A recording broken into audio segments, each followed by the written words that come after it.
Kita bahas bersama Laksamana Madya TNI Purnawirawan Ahmad Jamaluddin, Timnas Anies Mohaimin, Bobi Adityo Rizaldi, juru bicara TKN Prabowo Gibran, Andi Wijayanto, Deputi Politik 5.0 TPN Ganjar Mahfud, dan Anton Ali Abbas, pengamat militer, Kepala Center for Intermastic and Diplomatic Engagement (CIDE). Selamat malam Bapak-Bapak.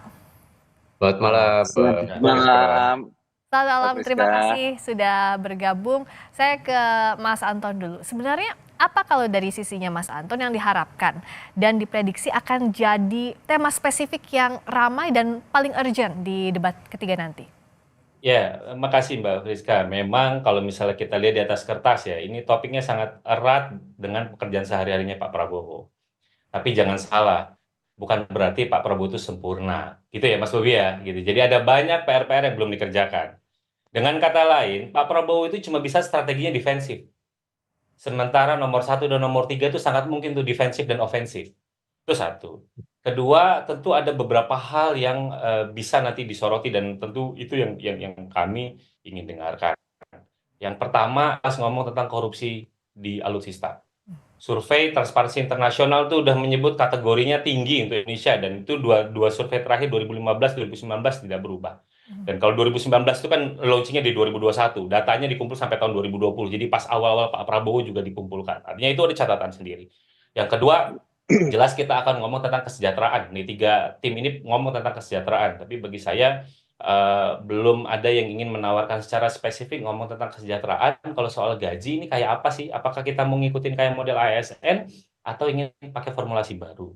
Kalau saya sih bayangannya dan harapannya tentu saja ada tawaran baru terkait gaji. Kenapa? Karena karakteristik pekerjaannya TNI Polri dan juga nanti ada kayak Bakamla dan lain itu kan berbeda dengan ASN kebanyakan. Tentu yang kita berharap itu. Tapi kalau misalnya tidak bisa, tentu apa insentif lainnya? Itu yang ingin dilihat. Walaupun ketika kita bisa bicara tentang kesejahteraan, dan kesejahteraan itu bukan hanya ngomong tentang pendapatan, dia akan ada 4 elemen. Ada ngomong tentang pendapatan, ngomong tentang gaji, lalu ngomong tentang bagaimana layanan kesehatan, ketiga adalah layanan perumahan, dan keempat pensiun. Yang terakhir ini poin yang paling jarang tuh dibahas, ngomong tentang pensiun. Kita tahu, saya pikir Pak Jamaluddin tuh merasakan gitu, bagaimana ketika pensiun yang didapatkan cuma gaji pokok gitu loh. Padahal skillnya Pak Jamal ini kan banyak, nah, angkatan lautnya ada banyak skillnya tapi nggak dihitung gitu ya. Jadi harapannya itu yang bisa belum lagi kita akan ngomong tentang bagaimana tentang pengembangan alutsista ke depan. Kalau misalnya di timnas nomor 2 itu kan sudah bilang bahwa kita ini ngomong tentang optimum essential forces.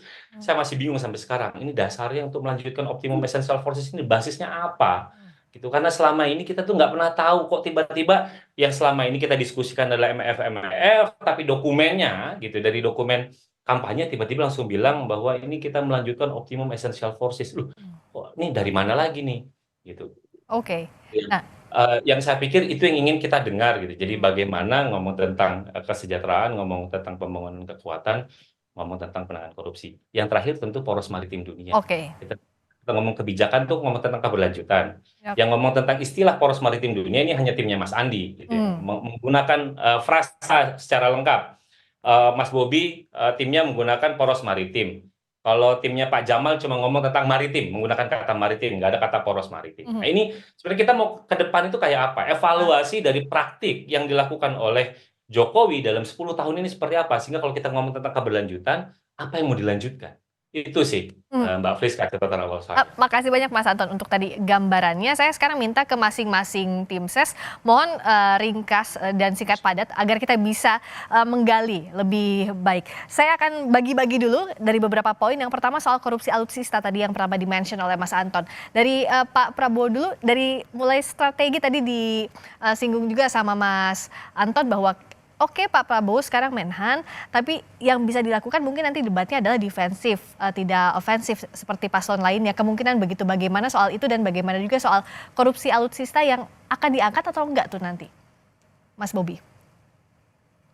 Ya, jadi kalau kita berbicara masalah soal korupsi, itu kan bukan hanya di sektor pertahanan saja, tetapi banyak di sektor lainnya. Paling utama adalah supaya ini objektif adalah memastikan adanya instrumen-instrumen pengawasan yang lebih rapat lagi dari sebelumnya. Karena memang ada beberapa kekhususan terhadap di sektor pertahanan. Misalkan kita tidak membeli alutsista itu tidak seperti sama bulat-bulat utuh seperti kalau diperbandingkan di online dengan negara-negara lain. Misalkan pesawatnya casingnya dari ini, tapi karena sistem radarnya kita berbeda, karena kenapa? Karena di samping kanan kiri negara kita itu pasti memiliki senjata dari negara yang sama misalkan. Oleh karenanya itu perlu adanya penyesuaian-penyesuaian yang mungkin peralatannya itu tidak bisa diperbandingkan secara apple to apple. Nah, hal inilah yang memastikan bahwa korupsi itu dipastikan dengan adanya instrumen pengawasan yang semakin rapat. Seperti yang sekarang sudah ada, itu kan ada 7 lapis pengawasan, baik itu dari yang instrumen negara, instrumen dari internal sendiri, dan juga dari pembinaan misalkan dari KKIP. Nah, ini yang kiranya bisa memastikan bahwa pembelian alutsista itu nantinya akan efektif. Akan tetapi dalam perspektif pertahanan bukan hanya alutsista itu saja, masih banyak lagi hal-hal yang lain yang sifatnya multi dimensi dan juga lintas sektor. Ini yang sudah diperdalam dan diperjelas dalam visi misi Bapak Prabowo dalam sektor pertahanan. Oke, kalau dari paslon nomor urut 1 Pak Jamaluddin soal korupsi alutsista apa yang disoroti? Ya, begini Mbak. Assalamualaikum warahmatullahi wabarakatuh. Waalaikumsalam warahmatullahi wabarakatuh. Terkait dengan korupsi alutsista ini memang sesuatu yang sering diperbincangkan gitu ya Mbak ya. Pada awal Pak Prabowo jadi Menhan juga ditengarai ada korupsi yang besar-besaran gitu. Namun terkadang kita ini masyarakat sipil seperti Pak Bobi disampaikan tadi dalam pembelian alutsista memang tidak ansik beli alatnya saja, tapi di situ ada pendidikannya, ada paket-paket logistiknya dan sebagainya. Juga ada satuan tugas yang di sana. Sehingga kadang-kadang orang melihat hanya pada keseluruhan, misalkan total anggaran 100, kemudian ada beli 10, berarti satu biji 10. Tidak seperti itu. Tapi memang jujur diakui, memang ada lah seperti itu, karena tidak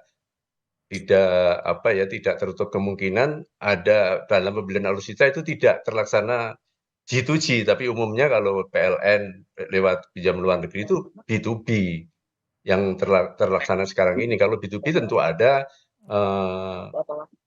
keuntungan yang harus diperoleh oleh para mitra gitu. Tapi memang ini tidak bisa dideteksi secara langsung bahwa terjadi korupsi, tapi bisa dirasakan gitu Mbak. Itu Mbak, terima kasih. Kalau dari Mas Andi, perspektifnya soal korupsi alutsista tadi yang jadi catatan Mas Anton Ali Abbas? Yang akan ditawarkan oleh Mas Ganjar tentang pembenahan sistem secara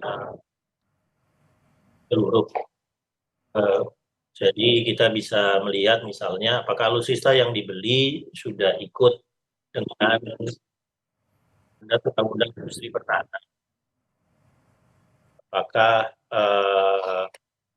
terjadi alih teknologi, apakah terjadi offset, apakah dalam perumusannya sudah melibatkan KIP yang di dalamnya harus punya user requirement, apakah dalam perencanaannya sudah dihitung masa pakainya, life cycle-nya sampai 30-40 tahun, sehingga dan pertahanan ketika membeli senjata hari ini sudah tahu berapa alokasi anggaran memelihara untuk mengupgrade senjata itu sampai masa pakainya habis.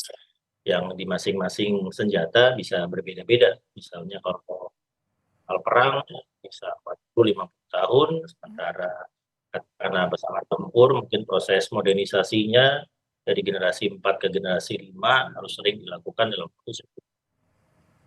Sistem procurement yang terutama berbasis life cycle itu yang selama ini dinilai sebagai salah satu kelemahan di pengelolaan pertahanan kita, dan itu yang akan nanti difokuskan oleh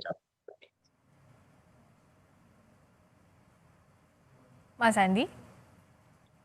Oke, nah bicara soal tadi life cycle-nya, yang terakhir juga saya ingat itu Mas Ganjar bilang soal pesawat bekas, sempat menyinggung soal ini. Apakah ini akan jadi salah satu peluru juga yang disasar untuk debat nanti, Mas Andi? Yaitu berkaitan dengan kesiapan teknologi. Jangan sampai pada saat misalnya pesawat tempur hari ini kita sudah menuju generasi 4,5, seperti F-22 atau F-35, tapi masih saja kita berusaha mendapatkan pesawat tempur di generasi 4. Ya, kalau di kami udah tegas-tegas, jangankan beli, hibah saja nggak akan terima kalau pesawat tempurnya berada di bawah generasi yang sekarang ada. Itu nanti akan menyusahkan user, akan menyusahkan angkatan udara untuk melakukan pemeliharaan, pelatihan, dan juga upgrade ke depan. Mungkin di awal terasa ringan biayanya, tapi begitu pesawat itu kita miliki 20-30 tahun ke depan, akan terasa bebannya ketika untuk operasional, pemeliharaan maupun upgrading. Kalau Mas Bobi, soal ini kan sudah diprediksi akan jadi salah satu hal yang disasar oleh paslon lain. Ya, jadi memang kan kita itu dalam melakukan pembelian itu kan ada prosedurnya, yaitu ada undang-undangnya, dan itu sudah sangat jelas di situ ada transfer teknologi dan segala macam persyaratan-persyaratannya. Pembelian tersebut mau tidak mau memang sudah dilakukan dan juga sudah pasti sesuai dengan undang-undang yang sekarang berlaku, yaitu Undang-Undang Industri Pertahanan. Oleh karenanya sangat subjektif kalau kita masuk ke dalam hal teknis yang sudah diputuskan, dan itu pun juga sudah pernah dilakukan sebelumnya, dan ini sudah menjadi keputusan pemerintah sebelum masuk ke dalam formasi baru, yaitu ada 42 pesawat Rafael. Memang dari generasi itu berbeda, tetapi dalam sistem persenjataan dan juga pengembangan sumber daya pilotnya itu adalah satu sistem. Dan pemilihan ini sudah melihat dinamika geopolitik, karena kita melihat Australia dengan pembentukan AUKUS itu kan adalah memastikan tidak ada choke point di alki kita, sehingga kalau kita membeli dari negara-negara lain yang pesawatnya juga dimiliki oleh negara-negara sekitar, itu sangat rentan kita mendapatkan senjata yang setingkat atau selevel dengan yang mereka punya.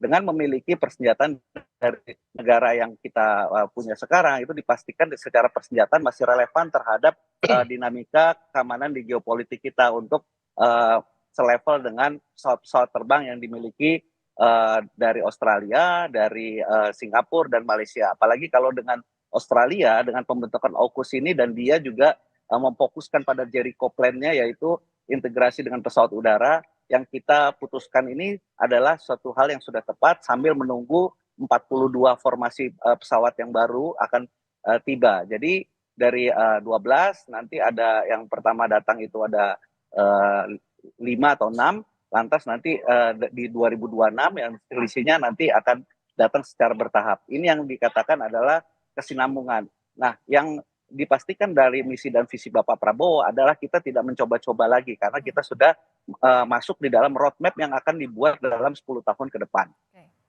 Kalau dari Pak Jamal, soal tadi pro kontra pesawat, pembelian pesawat, apakah masih relevan untuk diperdebatkan atau sudah clear?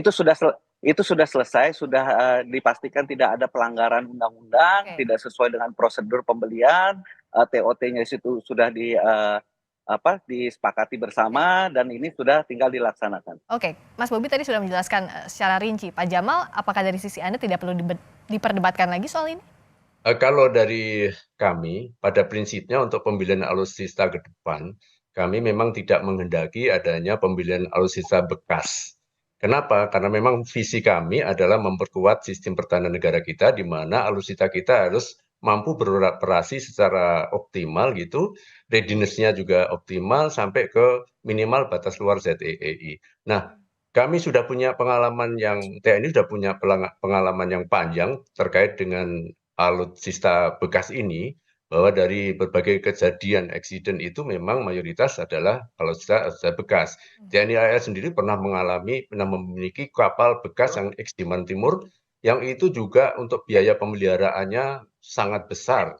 Apalagi teknologinya juga tidak ada commonality dengan alutsista yang sudah ada. Jadi bagi di kami ke depan, kami memang tidak pernah terfikirkan untuk membeli alutsista bekas. Gitu, Mbak. Berikutnya juga tadi yang jadi poin adalah soal kesejahteraan prajurit dari mulai gaji sama pensiun kalau yang ditekankan oleh Mas Anton. Mas Anton singkat dulu. Soal poin kesejahteraan ini apa sih sebenarnya yang masih luput soal gaji dan pensiun yang belum pernah didengar sejauh ini? Ya, selama ini kan, ini kalau kita catat misalnya dari quick wins-nya dari programnya Pak Prabowo kan adalah naikin gaji, dan yang lain-lain juga sama, kita ngomong tentang kesejahteraan itu. Tapi sebenarnya ketika kita ngomong tentang kesejahteraan, itu sebenarnya kesejahteraan tidak melulu ngomong tentang pendapatan, tapi tadi saya bilang ada 4 elemen ini yang harus diintegrasikan. Kita bicara tentang apa yang didapat dari rute rumah gitu ya, ini ngomong tentang gajinya, tunjangannya. Itu. Yang kedua adalah soal layanan kesehatan. Oke. Gitu. Yang ketiga adalah rumah, housing. Yang keempat adalah pensiun. Karena bagaimanapun juga ya hidupnya, ketika kita ingin mendorong misalnya ada perbaikan soal bottleneck dan lain-lain, kan itu pasti diarahkannya pensiun dini. Masa pensiun dini kemudian dia hanya dapatkan gaji pokok. Dia baru 20 tahun, baru 10-15 tahun dinas, gaji pokoknya ketaker. Gitu. Jadi bagi saya capres tim capres-capres ini memang sudah ngomong semuanya sudah bicara dulu itu state kita ngomong tentang kayak apa gitu. Jauh lebih enak kita mengusulkan konsep yang baru gitu. Ini usulan dari 02, 01, 03, kemudian itu yang kan kita apakah kita mau ada formasi baru soal penggantian TNI Polri misalnya, ini dibedakan dengan lain. Kenapa berbeda? Ya kan mereka 24/7, jelas gitu loh.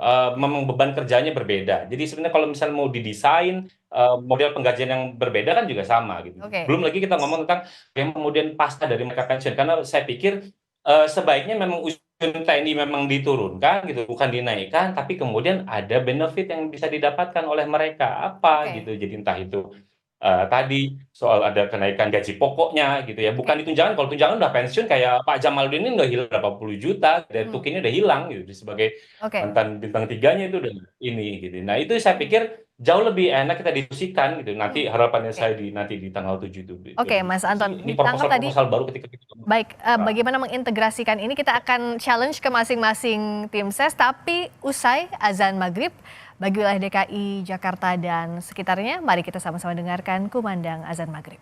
Kembali membahas persiapan jelang debat ketiga dan poin-poin yang ditekankan, yang diharapkan nanti akan disampaikan oleh para capres. Saya soal poin tadi, kesejahteraan yang tadi disampaikan oleh Mas Anton, bisa dijelaskan apa tadi? Apa konsep breakthrough-nya untuk mengintegrasikan poin-poin tadi, Pak Jamaludin dulu? Terima kasih, Mbak. Kami sudah membahas masalah itu. Tagline-nya Paslon 1 kan perubahan. Kami sudah mempelajari selama ini 10 tahun terakhir ini berapa persen per tahun kenaikan gaji, ULP dan sebagainya. Dan kita sudah memiliki konsep untuk itu, tapi tentu saja saya tidak akan membuka sini. Kalau membuka sini nanti pas debatnya udah nggak ramai. Nggak surprise lagi ya. Tapi kami sudah membahas itu dan sudah menyiapkan konsep yang berbeda dari yang selama ini dilaksanakan. Itu, Mbak. Kalau Mas Bobi bisa kasih hint-nya apa? Kalau nggak detail tapi hint-nya apa sih? Iya betul. Jadi upaya peningkatan kesejahteraan itu ada beberapa macam jalur. Pertama pasti itu adalah peningkatan dari APBN. Kita tetap mengupayakan agar paling tidak dari 1% PDB.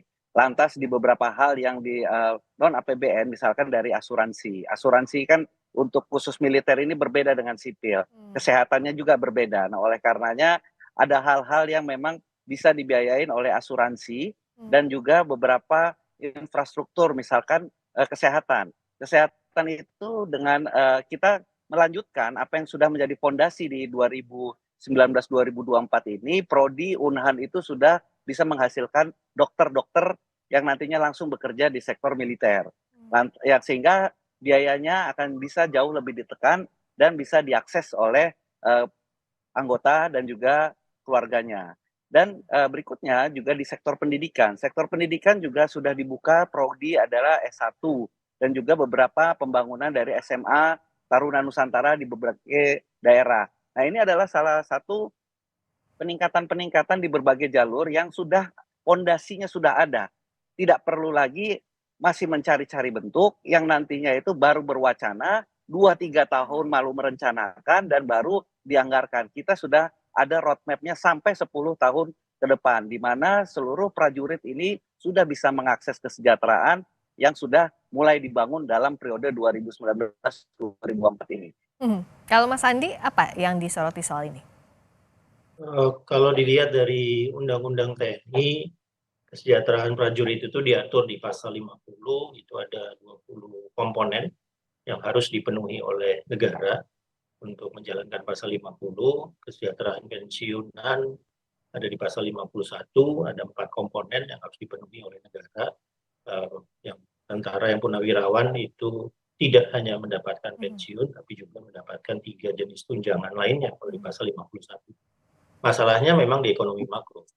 Ya, selama pertumbuhan ekonomi kita tidak 7%, jadi saya terlibat di Undang-Undang Pertahanan, Undang-Undang TNI, terlibat dalam perumusan Undang-Undang Industri Pertahanan, dan perumusan MIF 2024, itu asumsi dasarnya pertumbuhan ekonomi 7%, dan alokasi anggaran dari PDB minimal 1%, mestinya di tahun ini sudah ke 1,5% dari PDB.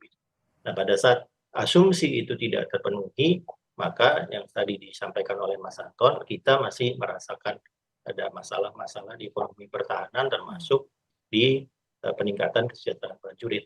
Kalau seandainya kita bisa tumbuh di atas 7% dan secara gradual alokasi PDB ke APBN itu untuk pertahanan bisa meningkat sehingga 1,5%, sekarang kita rata-rata 0,78%, maka 20 komponen yang ada di pasal 50, 4 komponen yang ada di pasal 51 bisa dioptimalisasi untuk meningkatkan kesejahteraan prajurit perwira aktif maupun para purnawirawan. Nah, bicara soal pendalaman, saya masih ingin mendalami lebih banyak lagi, tapi nampaknya nanti kita akan lihat saja di debat. Terakhir dari Mas Anton, tadi kita sudah dengarkan bagaimana pendalaman dari masing-masing tim ses terkait dengan tema Hankam yang akan dibahas di debat nanti. Tapi apa lagi yang Mas Anton harapkan sebagai pengamat dan juga penonton dan calon pemilih yang harus disampaikan oleh para capres yang bisa dimengerti? Ini yang jadi garis bawahnya, karena kan ini adalah bagian dari kampanye yang bisa dimengerti